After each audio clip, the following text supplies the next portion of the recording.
ನಾನು ಮೊದಲದಾಗಿ ಒಂದು ಮಾತನ್ನ ಹೇಳ್ತೇನೆ. ನಾನಿವತ್ತು ನಮ್ಮ ಕಬ್ಬು ಬೆಳೆಗಾರರು ಇವತ್ತು ತಾವೇನು ಹೋರಾಟ ಮಾಡ್ತಾ ಇದ್ದೇವೆ. ನಾನಿಲ್ಲಿ ಶಿಕಾರಿಪುರ ಕ್ಷೇತ್ರದ ಶಾಸಕನಾಗಿ ಬಂದಿಲ್ಲ,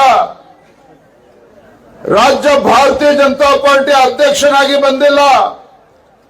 ಅದರ ಬದಲಾಗಿ ಈ ನಾಡು ಕಂಡಂತ ಅಪ್ರತಿಮ ಹೋರಾಟಗಾರ, ರೈತ ನಾಯಕ ಸನ್ಮಾನ್ಯ BS ಯಡಿಯೂರಪ್ಪನವರ ಮಗನಾಗಿ ಇವತ್ತು ಹೋರಾಟಕ್ಕೆ ನಿಮ್ಮ ಜೊತೆ ಬಂದಿದ್ದೇನೆ. ರೈತ ನಾಯಕನ ಮಗನಾಗಿ ಹೋರಾಟಕ್ಕೆ ನಾನು ಬಂದಿದ್ದೇನೆ. ನಾನು ಈ ವೇದಿಕೆ ಮೂಲಕ ರಾಜಕಾರಣವನ್ನ ಮಾತನಾಡೋದಕ್ಕೆ ಇಷ್ಟಪಡೋದಿಲ್ಲ. ಆದ್ರೆ ಹೋರಾಟಕ್ಕೆ ನಾನು ಕೂಡ ನಿಮ್ಮ ಜೊತೆ ಧುಮುಕಿದ್ದೇನೆ ಅಂತ ಹೇಳಿದ್ರೆ, ಈ ನಾಡಿಗೆ 2 ತುತ್ತು ಅನ್ನವನ್ನ ಕೊಡ್ತಕ್ಕಂತ ರೈತರ ಪರವಾಗಿನ ಹೋರಾಟಕ್ಕೆ ಧುಮುಕಿದ್ದೇನೆ ವಿನಃ ಸಕ್ಕರೆ ಕಾರ್ಖಾನೆಗಳ ಮಾಲೀಕರ ಪರವಾಗಿ ವಕಾಲತ್ತು ವಹಿಸಿಕೊಂಡ ಇಲ್ಲಿ ಬಂದಿಲ್ಲ. ಸರ್ಕಾರಿ ಕಾರ್ಖಾನೆಗಳ ಮಾಲೀಕರ ಪರವಾಗಿನ ವಕಾಲತ್ತು ವಹಿಸಿಕೊಂಡು ಬಂದಿಲ್ಲ. ಈ ನಾಡಿಗೆ 2 ತುತ್ತು ಅನ್ನವನ್ನ ಕೊಡ್ತಕ್ಕಂತ ರೈತನ ಬೆನ್ನೆಲುಬಿಗೆ ನಿಲ್ತಕ್ಕಂಥದ್ದು ಈ ರಾಜ್ಯದ ಪ್ರತಿಯೊಂದು ರಾಜಕೀಯ ಪಕ್ಷದ ಆದ್ಯ ಕರ್ತವ್ಯ. ಕಳೆದ 6 ದಿನಗಳಿಂದ ಬೆಳಗಾವಿ, ಬಾಗಲಕೋಟೆ, ಬಿಜಾಪುರ 3 ಜಿಲ್ಲೆಗಳ ಕಬ್ಬು ಬೆಳೆಗಾರರು ಕಬ್ಬಿನ ಬೆಲೆ ನಿಗದಿ ಮಾಡಬೇಕು, ತಮ್ಮ ನ್ಯಾಯಯುತವಾಗಿರ್ತಕ್ಕಂಥ ಬೇಡಿಕೆಗೆ ನಾವು ಕೂಡ ಧ್ವನಿಗೂಡಿಸಬೇಕು ಅಂತ ಹೇಳಿ ನಾವಿವತ್ತು ಬಂದಿರತಕ್ಕಂಥದ್ದು.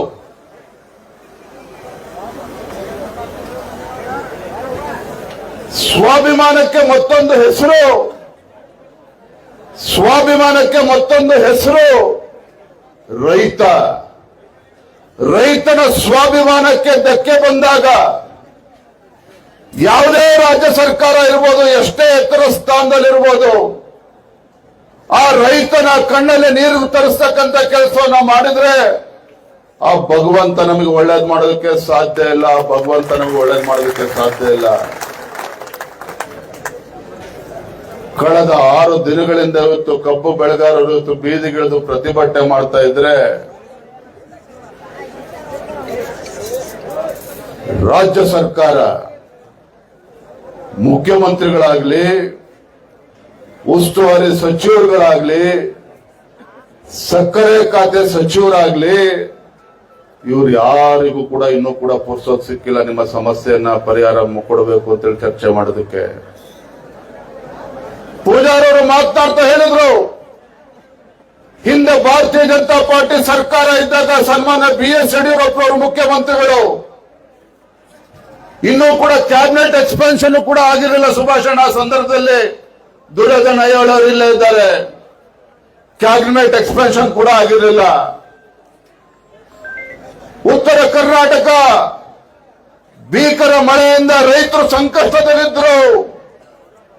ರೈತರು ಬೆಳೆದಂತ ಬೆಳೆ ಸಂಪೂರ್ಣವಾಗಿ ನೀರಲ್ಲಿ ಮುಳುಗೋಗಿತ್ತು.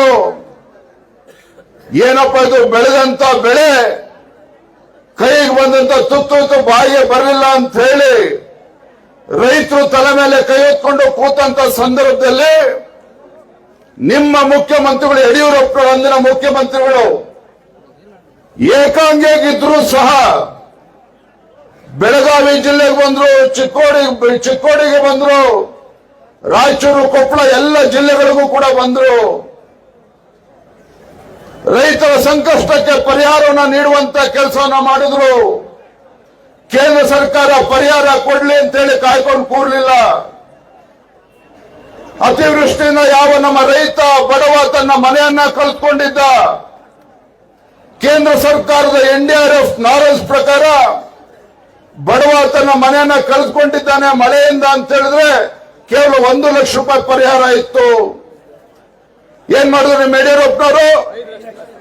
1 ಲಕ್ಷದಿಂದ ನನ್ನ ರೈತ ಬಡವ ಮನೆ ಕಟ್ಕೊಳ್ಳೋದಕ್ಕೆ ಸಾಧ್ಯ ಆಗೋದಿಲ್ಲ ಅಂತ ಹೇಳಿ ತತ್ಕ್ಷಣ ಅದೇ ಸ್ಪಾಟ್ ನಲ್ಲಿ ಬೆಳಗಾವಿನಲ್ಲಿ ಇಟ್ಕೊಂಡು ಮನೆ ಕಳ್ಕೊಂಡಂತ ರೈತನಿಗೆ ಪರಿಹಾರ ಎಷ್ಟು ಕೊಟ್ರು? 5 ಲಕ್ಷ ರೂಪಾಯಿ ಘೋಷಣೆ ಮಾಡಿದ್ರು. 5 ಲಕ್ಷ ರೂಪಾಯಿ ಘೋಷಣೆ ಮಾಡಿದ್ರು. ಇದು ರೈತನ ಪರವಾಗಿ ಕಾಳಜಿ ಇರ್ತಕ್ಕಂಥ ಒಬ್ಬ ಮುಖ್ಯಮಂತ್ರಿ ಮಾಡ್ತಕ್ಕಂಥ ತೀರ್ಮಾನ. ರೈತರ ಪರವಾಗಿರ್ತಕ್ಕಂಥ ಯಾವುದೇ ಒಬ್ಬ ಜನನಾಯಕ ತೆಗೆದುಕೊಳ್ತಕ್ಕಂಥ ತೀರ್ಮಾನ. ಇಂಥ ತೀರ್ಮಾನಗಳು ಸನ್ಮಾನ್ಯ BS ಯಡಿಯೂರಪ್ಪನವರು ಮುಖ್ಯಮಂತ್ರಿಗಳಿದ್ದಾಗ ಮಾಡಿದ್ರು. ಆದ್ರೆ ಇವತ್ತು ಹೋರಾಟ ಶುರುವಾಗಿ 6 ದಿನಗಳಾದ್ರೂ ಸಹ ಇವತ್ತು ರಾಜ್ಯ ಸರ್ಕಾರ ನಮ್ಮ ರೈತರ ಕಬ್ಬು ಬೆಳೆಗಾರರ ಬೇಡಿಕೆಯನ್ನು ಕೇಳೋದಕ್ಕೂ ಕೂಡ ಬರೋದಿಲ್ಲ ಅಂತ ಹೇಳಿದ್ರೆ ಇಂಥ ಲಜ್ಜೆಗೆಟ್ಟ ಸರ್ಕಾರ ಈ ರಾಜ್ಯದ ರೈತರ ಪಾಲಿಗೆ, ಬಡವರ ಪಾಲಿಗೆ ಬದುಕಿದ್ದು ಕೂಡ ಸತ್ತಂತೆ, ಬದುಕಿದ್ದು ಕೂಡ ಸತ್ತಂತೆ. ನಾನು ಇವತ್ತು ಬೆಳಗ್ಗೆ ನಿನ್ನೆ ಮಧ್ಯಾಹ್ನ ತೀರ್ಮಾನ ಮಾಡಿದೆ. ನಿನ್ನೆ ಮಧ್ಯಾಹ್ನ ತೀರ್ಮಾನ ಮಾಡಿ ನಂದು ಇವತ್ತು ಏನೇ ಕಾರ್ಯಕ್ರಮಗಳು ಇದ್ರೂ ಸಹ ಬೆಳಗಾವಿ, ಬಾಗಲಕೋಟೆ, ಚಿಕ್ಕೋಡಿ ಜಿಲ್ಲೆಯ ರೈತರು ಸಂಕಷ್ಟದಲ್ಲಿದ್ದಾಗ, ಕಬ್ಬು ಬೆಳೆಗಾರರು ಸಂಕಷ್ಟದಲ್ಲಿದ್ದಾಗ ಏನೇ ಕೆಲಸಗಳಿದ್ರೂ ಸಹ ಅದನ್ನು ಬದಿಗಿಟ್ಟು ಹೋಗ್ಬೇಕು ಅಂತ ನಾನು ಯೋಚನೆ ಮಾಡ್ತಾ ಇದ್ದೆ. ಅಷ್ಟೊತ್ತಿಗೆ ನಮ್ಮ ಸುಭಾಷ್ ಅಣ್ಣ ಫೋನ್ ಮಾಡಿದ್ರು. ಲೆಕ್ಕಪ್ಪ ಪಾಪ ರೈತ ವಿಷ ಕುಡಿದು ಆತ್ಮಹತ್ಯೆಗೆ ಪ್ರಯತ್ನ ಮಾಡಿದ್ದಾನೆ, ಆಸ್ಪತ್ರೆಗೆ ಕರ್ಕೊಂಡು ಹೋಗಿದ್ದಾರೆ ಅಂತ ಹೇಳಿ ತತ್ಕ್ಷಣ ತೀರ್ಮಾನ ಮಾಡಿದ್ದು ಬೆಳಗ್ಗೆ ನಾನು ಹೊರಟು ಬಂದಿದ್ದೇನೆ. ಬಂದವರತ್ತು ಕಬ್ಬು ಬೆಳೆಗಾರರು ಹೋರಾಟದ ಮೊದಲ ಬಾರಿಗೆ ಏನ್ ಮಾಡ್ತಾ ಇರ್ತಕ್ಕಂಥದ್ದಲ್ಲ. ಮೊದಲ ಬಾರಿಗೆ ಕಬ್ಬು ಬೆಳೆಗಾರರು ಬೀದಿಗಿಳಿದು ಹೋರಾಟ ಮಾಡ್ತಾ ಇರುವಂತದ್ದಲ್ಲ. ಇದೇ ಸಿದ್ದರಾಮಯ್ಯನವರು ಹಿಂದೆ ರಾಜ್ಯದ ಮುಖ್ಯಮಂತ್ರಿಗಳಿದ್ದಾಗ ಬೆಳಗಾವಿನಲ್ಲಿ ಅಧಿವೇಶನ ನಡೀತಾ ಇದ್ದಾಗ ಕಬ್ಬು ಬೆಳೆಗಾರರು ಇವತ್ತು ವೈಜ್ಞಾನಿಕ ಬೆಲೆ ಸಿಗಬೇಕು ಅಂತೇಳಿ ಹೋರಾಟವನ್ನ ಮಾಡ್ತಾ ಇದ್ರು. ಏನಾಯ್ತು? 2014ರಲ್ಲಿ ಕಬ್ಬು ಬೆಳೆಗಾರರು ಹೋರಾಟ ಮಾಡ್ತಾ ಇದ್ದಾಗ ವಿಠ್ಠಲ್ ಅರಬಾವಿ ಕಬ್ಬು ಬೆಳೆಗಾರ ಆತ್ಮಹತ್ಯೆ ಮಾಡಿಕೊಂಡ, ತನ್ನ ಪ್ರಾಣವನ್ನ ಕಳೆದುಕೊಂಡ. ಯಡಿಯೂರಪ್ಪರು ಕೈ ಕಟ್ಕೊಂಡು ಕೂಡಲಿಲ್ಲ. ಸದನದ ಹೊರಗಡೆ ಗುಡುಗಿದ ಪರಿಣಾಮವಾಗಿ ಇದೇ ಸಿದ್ದರಾಮಯ್ಯನವರು ಅಂದಿನ ಮುಖ್ಯಮಂತ್ರಿಗಳು 150 ರೂಪಾಯಿ ಹೆಚ್ಚು ದರವನ್ನು ಕೊಡ್ತಕ್ಕಂಥ ತೀರ್ಮಾನ ಮಾಡುವಂತ ಅನಿವಾರ್ಯತೆ ಸೃಷ್ಟಿಯಾಯಿತು ಅವತ್ತು 2014ರಲ್ಲಿ. ನಾನಿವತ್ತು ರಾಜ್ಯ ಸರ್ಕಾರಕ್ಕೆ ಕೇಳೋದಕ್ಕೆ ಇಚ್ಛೆ ಪಡ್ತೇನೆ. ನಾನಿವತ್ತು ರಾಜ್ಯದ ಅಧ್ಯಕ್ಷನಾಗಿ ಇಲ್ಲಿ ರಾಜಕಾರಣ ಮಾಡೋದಕ್ಕೆ ಬಂದಿಲ್ಲ. ಆದ್ರೆ ಇವತ್ತು ಸಂಕಷ್ಟದಲ್ಲಿರ್ತಕ್ಕಂಥ ರೈತರ ಪರವಾಗಿ ಧ್ವನಿ ಎತ್ತುವಂಥದ್ದು ನಮ್ಮೆಲ್ಲರ ಕರ್ತವ್ಯ ಇದೆ. ಬಂಧುಗಳೇ, ರೈತ ಅಂತ ಹೇಳಿದ್ರೆ ಆ ಜಾತಿ ಈ ಜಾತಿ ಅಲ್ಲ. ರೈತ ಅಂತ ಹೇಳಿದ್ರೆ ಆ ಪಕ್ಷ ಈ ಪಕ್ಷ ಅಂತಲ್ಲ. ರೈತ ಅಂತ ಹೇಳಿದ್ರೆ ಪಕ್ಷಾತೀತವಾಗಿ, ಜಾತ್ಯತೀತವಾಗಿ ನಿಮ್ಮ ಪರವಾಗಿ ಧ್ವನಿ ಎತ್ತಕ್ಕಂಥದ್ದು ನಮ್ಮೆಲ್ಲರ ಕರ್ತವ್ಯ. ಅದಕ್ಕೋಸ್ಕರ ಇವತ್ತು ಬಂದಿದ್ದೇನೆ. ನಮ್ಮ ಮುಖಂಡರು ಮಾತನಾಡ್ತಾ ಇದ್ರು, FRP ಬಗ್ಗೆ ಮಾತನಾಡ್ತಾ ಇದ್ರು. ನಾನು ನಿಮಗೆ ಕೇಳಕ್ಕೆ ಇಚ್ಛೆ ಪಡ್ತೇನೆ, ಇಡೀ ದೇಶದಲ್ಲಿ ಒಂದೇ FRP ದರ ಇರುವಂತದ್ದು. ಪಕ್ಕದ ಮಹಾರಾಷ್ಟ್ರದಲ್ಲಿ ಅಲ್ಲಿ ಕಬ್ಬು ಬೆಳೆಗಾರರಿಗೆ 3,400 ರೂಪಾಯಿಯನ್ನ ಕೊಡ್ತಾರೆ. ಇಲ್ಲೇನ್ ದಾಡಿ ಆಗಿದೆ ನಮ್ಗಾಗಾದ್ರೆ? ಮುಖ್ಯಮಂತ್ರಿಗಳ ಕರ್ತವ್ಯ ಅಲ್ವಾ?